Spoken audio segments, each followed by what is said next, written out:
আসসালামু আলাইকুম everyone, very good evening. আজ আমার ডিউটি ছিল এয়ারপোর্ট স্ট্যান্ড বাই। এর মানে হলো আমি সকাল 6টা থেকে দুপুর 2টা পর্যন্ত এয়ারপোর্টে আমাদের অপারেশনে ছিলাম।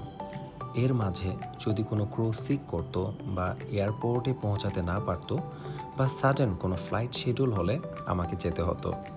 এমন ডিউটিতে আমরা ক্যাবিন ক্রুরা ফুললি রেডি হয়ে ফ্লাইটের প্রিপারেশন নিয়ে এয়ারপোর্টে যাই।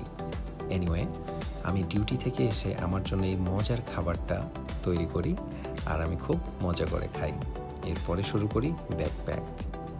আমি থাইল্যান্ড থেকে আর লেওভার থেকে মা, আপু, ভাইয়া, ভাগিনার জন্য চকলেটস, টুথপেস্ট, সাবান, গামি জেল, বাদাম, ম্যাঙ্গো বার, দেন দুলাভাইয়ের জন্য রেড বুল আর সাম্বাল, খেজুর, ভাগিনার জন্য কালার পেন্সিল অ্যান্ড ওর জন্য একটা আমব্রেলাও নিয়ে এসেছিলাম থাইল্যান্ড থেকে।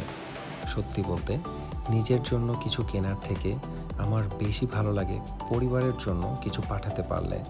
দূরে থাকলেও এইভাবেই ভালোবাসা পৌঁছে দেওয়ার চেষ্টা করি। মা, আপু, ভাইয়া, ভাগিনা ওরা যখন এই গিফটগুলো পেয়ে খুশি হবে, সেটাই হবে আমার সব থেকে বড় রেওয়ার্ড। আমি প্যাক করে চলে যাই করতোয়া কুরিয়ার সার্ভিসে। কুরিয়ার করার পর আমি ডিরেক্ট চলে যাই আমার জিমে। যতই ব্যস্ত দিন হোক, ওয়ার্কআউট মিস করতে আমার একদম ইচ্ছে করে না, কারণ নিজের শরীরের যত্ন নেওয়াটাও একটা অনেক বড় রেসপন্সিবিলিটি। আমি বাসায় এসে ওয়ার্কআউটের পর যে প্রোটিন দরকার, সেই প্রোটিনের জন্য আমি একটা প্রোটিন শেক বানাই অ্যান্ড আমার প্রোটিন শেকটা খাই।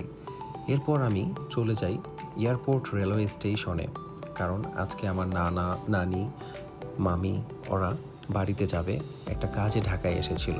তাই এয়ারপোর্ট স্টেশনে গিয়ে তাদেরকে ট্রেনে তুলে দিয়ে ব্যাক করি এগেইন বাসায়।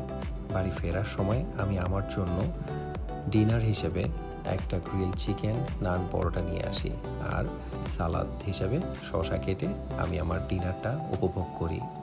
এভাবেই আমার শেষ হলো আরেকটা ব্যস্ত কিন্তু সুন্দর দিন। আমি সর্বোচ্চ চেষ্টা করি আমার রেসপন্সিবিলিটি, ফিটনেস সব কিছু মেনটেন করতে, অ্যান্ড আলহামদুলিল্লাহ সব মেনটেন হয়ে যায়। Good night everyone.